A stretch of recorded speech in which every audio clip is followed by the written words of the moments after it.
Hyderabad metro విస్తరణ ప్రాజెక్టులపై BRS working president మాజీ మంత్రి కేటీఆర్ అధికార కాంగ్రెస్ మరియు కేంద్రంలోని బీజేపీపై తీవ్రస్థాయిలో ధ్వజమెత్తారు. రాబోయే జీహెచ్ఎంసీ ఎన్నికలను దృష్టిలో పెట్టుకుని కాంగ్రెస్ బీజేపీలు మెట్రో పేరుతో కొత్త నాటకాలకు తెరతీశాయని మండిపడ్డారు. బీఆర్ఎస్ మళ్లీ అధికారంలోకి వచ్చిన వెంటనే హైదరాబాద్ మెట్రో రైలును ఏకంగా 400 కిలోమీటర్ల మేర పొడిగిస్తామని సంచలన ప్రకటన చేశారు.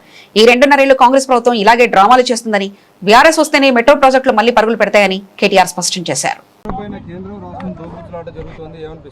రాష్ట్ర ప్రభుత్వం యొక్క బుద్ధి లేనితనం వల్ల ఒక మెట్రో లాంటి బంగారు ప్రాజెక్ట్ అంటే ఎయిర్పోర్ట్ మెట్రో ఆనాడు మా గవర్నమెంట్లో 2023లో శంకుస్థాపన చేసి టెండర్ చేసి మొత్తం 33 కిలోమీటర్లు రాయదుర్గం నుంచి ఎయిర్పోర్ట్ దాకా 24 నెలల్లో పూర్తి చేయాలని 2023లో ఆనాడు మేము శంకుస్థాపన కూడా చేశారు కేసీఆర్ గారు.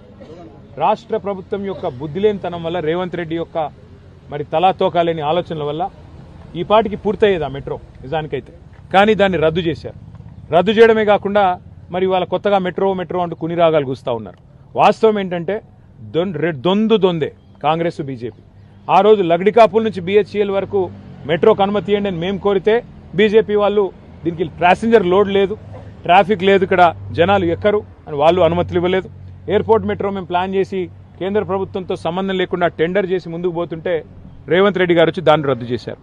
సో హైదరాబాద్లో 70 కిలోమీటర్ల మెట్రో పూర్తి చేసింది బీఆర్ఎస్ అయితే గత 2.5 సంవత్సరాలుగా ఏమీ చేయకుండా దున్నపోతు నిద్రపోతున్నది కాంగ్రెస్ ప్రభుత్వం.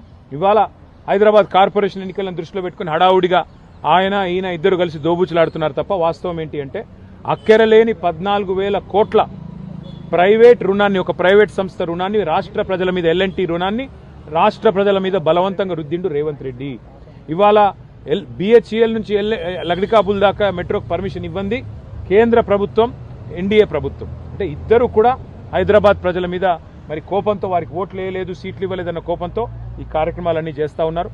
మళ్ళీ నేను చెప్తా ఉన్నా, వీళ్ళు ఇంకో 2.5 ఏళ్ళు ఈ డ్రామాలు చేస్తూనే ఉంటారు. తిరిగి మళ్ళీ బీఆర్ఎస్ అధికారంలోకి వస్తేనే హైదరాబాద్లో మెట్రో పరుగులు పెడుతుంది.